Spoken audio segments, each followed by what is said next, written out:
అనిల్కి accident అయింది, మీ అందరికి తెలిసిందే కదా. అండ్ చాలా సివియర్ గా అయింది అండ్ చాలా పెద్దగా అయింది యాక్సిడెంట్. గాలి పీల్చుకోనికి వస్తుందా? ఆర్టీసీ క్రాస్ రోడ్ లో జరిగింది అనమాట. రాత్రికి డాండియా పోయేసి వచ్చింది, డాండియా ఈవెంట్ కి పోయేసి వచ్చిన ఈయన పడ్డదని తెలిసింది కూడా ఎట్లా అంటే, ఒక లేడీ అన్నేమో ర్యాబిటో మీద వెళ్తుంది, ఆ లేడీయే కాల్ చేసింది. ఈయన పడ్డాక వాళ్ళు ఆపి 3 బండ్లు ఆపి ఇలా లేపి అంబులెన్స్ కూడా ఆ లేడీయే కాల్ చేసింది. మాకు కూడా లేడీ చేసింది.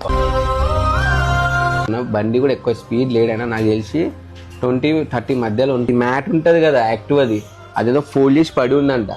దాని మీద ఎక్కే వరకు నా సడన్ ముంగడి బ్రేక్ ఎక్కి కొట్టేసిందంట. అట్లనే స్కిట్ వెళ్ళిపోయాడు. పడడమే డివైడర్కి పోయి పడ్డది ఫేస్. హాస్పిటల్ దగ్గరికి పోతే అప్పుడు ఈయనకి చాలా సీరియస్ ఉందని చెప్పి తెలిసింది. అంటే కుట్లు గిట్లు వేస్తలేరు, అది బ్లాకేజెస్ అయ్యి ముఖం మొత్తం ఉబ్బిపోయింది. ఎవరు పట్టించుకుంటూ లేకుండే గాంధీలో చాలా టెన్షన్ అయిపోయింది. అదే టైంలో అన్న వచ్చిండు. వచ్చి ఇక నేను ఏడ్ చేసినాను. అన్న కూడా చాలా బాధపడ్డాడు ఆయనకు చూసి. లేదు, మనం ఇన్ఫ్లుయెన్స్ వాడితేనే అవుతుంది. ఈడ ఏదున్నా పెద్ద కాంటాక్ట్ ఉంటేనే అవుతుంది అంటే.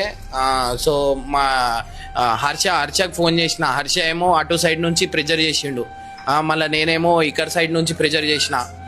సో అందరు పెద్ద వాళ్ళందరూ కలిసి ఫోన్లో అప్పుడే సూపరింటెండెంట్ కి ఫోన్ చేసిరు. ఫోన్ చేయగానే ఆ రాత్రికే ఎంతమంది వచ్చారు డాక్టర్లు?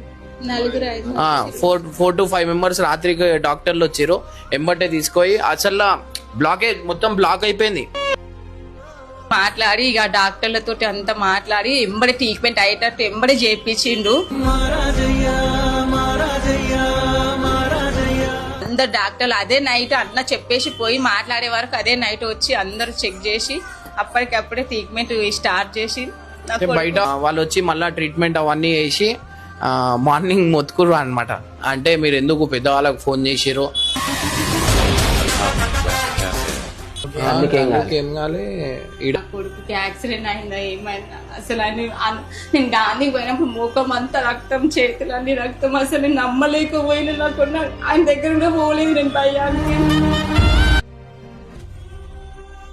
అందరు మీరు ప్రేయర్ చేయాలని అనుకుంటున్నాను.